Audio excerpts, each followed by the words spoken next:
everybody to another episode of Bitch We Got the Tea podcast. So today, with everybody talking about the conflict in Israel and Palestine, I just want to break down pretty much the origins of how the whole thing even started to kind of clear things up.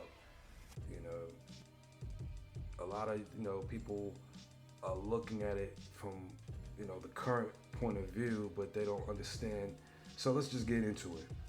All right, so in a nutshell, I have an article here pulled up from Time magazine.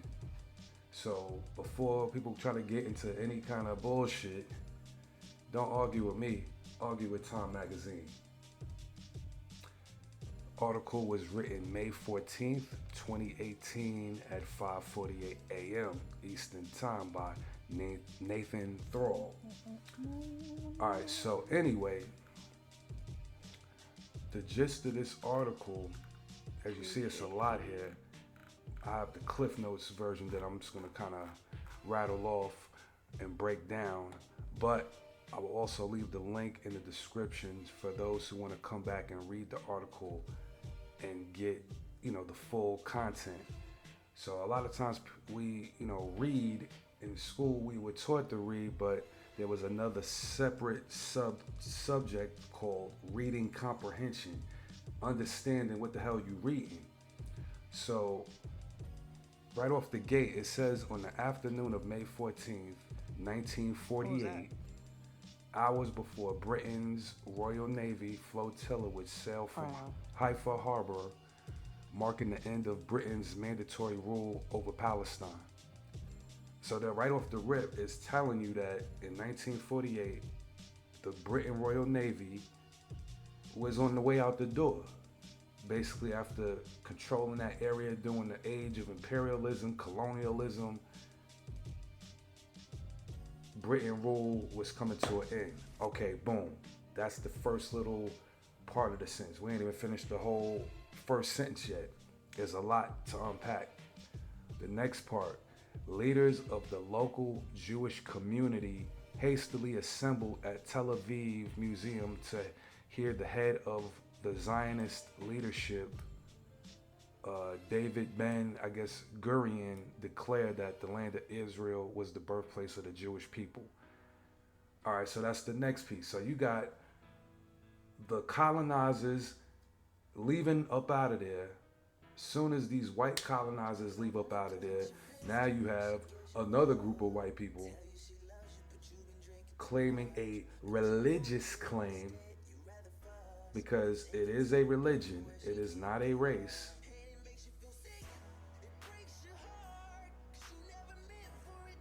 And then I paused to let that sink in. You have Ethiopian Jews, or the original Hebrews, that they tend to overlook time and time again. But back to the facts here of this article. We're gonna move on to the next topic. The next little gem here is Palestine was already in the midst of a civil war. So to recap just this first paragraph, you have the colonizers leaving. You got motherfuckers making a claim on that land. Then you got Palestine already in the midst of a civil war. So then the next piece, it breaks down that the United Nations decided 6 months earlier to partition the land into an Arab and a Jewish state. Now, let that shit sink in. You got these people that was already under white oppression during colonialism. You got them dudes finally leaving. You got another group of people that wasn't there trying to pop up making claims, or that was already there in small numbers but trying to claim like the whole shit. You got the United Nations that don't even live there to begin with, which is basically colonizer 2.0. because the United Nations is mostly European nations that decided 6 months earlier that this land is going to be cut in half, basically, so that the Arabs could have their half and the Jewish people could have their half.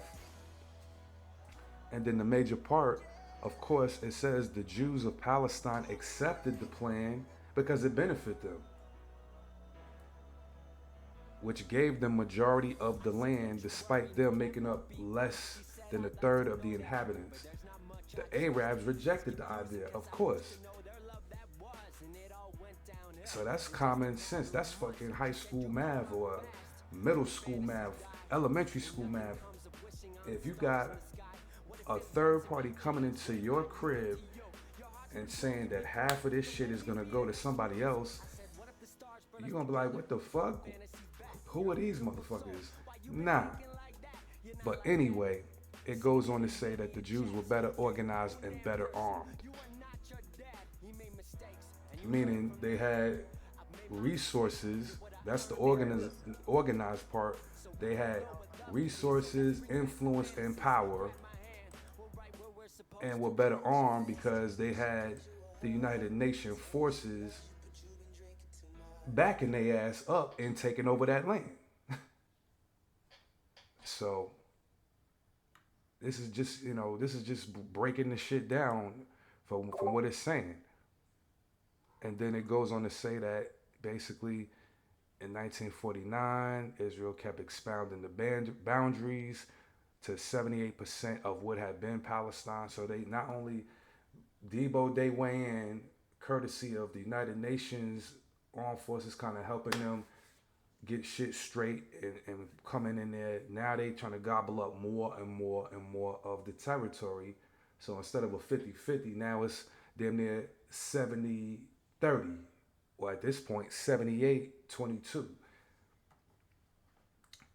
So we ain't even got to go through the rest of the article here, but it's pretty much cut and dry. And I like how they break it down in a sort of non-biased way, just stating what it was. You know what I'm saying? One group had power and resources and connections. The other people, the Palestinians, who were just being bullied and having their shit took from them, don't have power. So when motherfuckers try to come and say, oh, well, you're anti-Semitic because you're saying Jews have power.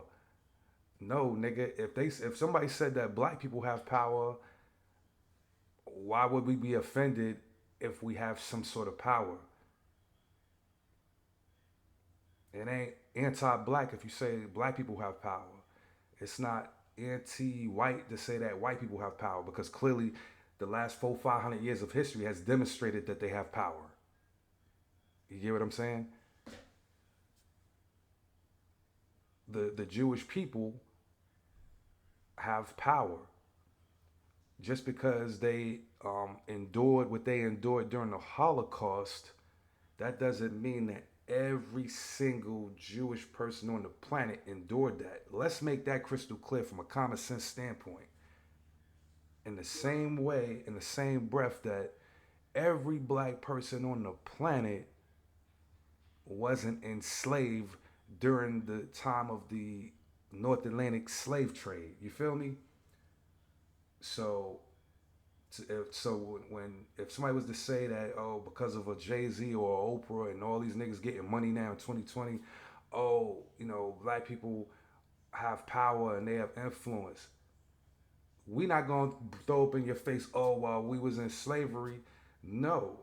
The fact that niggas came from slavery to a position of some sort of influence power only talks to the resilience of that people, our people, the black people. Just like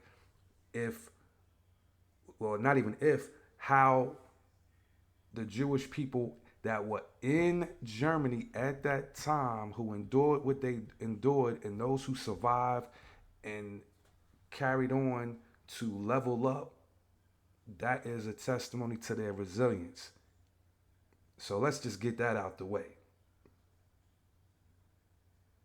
Let's also put out there that the Jewish people who lived in London or England weren't going through what the Jewish people in Germany were going through. The Jewish people in France, the Jewish people in Spain, the Jewish people in America, the Jewish people in other parts of the world. So we got to stop this bullshit. As one motherfucker put it, they're not a monolith. You know what I'm saying? What happens to one doesn't happen to all. It's not a hive mind. When the blacks in North America were enslaved, the blacks everywhere else was chilling or doing whatever the fuck they was doing. It applies to everybody. No one is more special than nobody on this place that we call Earth. So let's also put that out there. But anyway, check the article, check the video, subscribe, like if you want to hear more breakdowns on what's happening out here. All right, I'm out.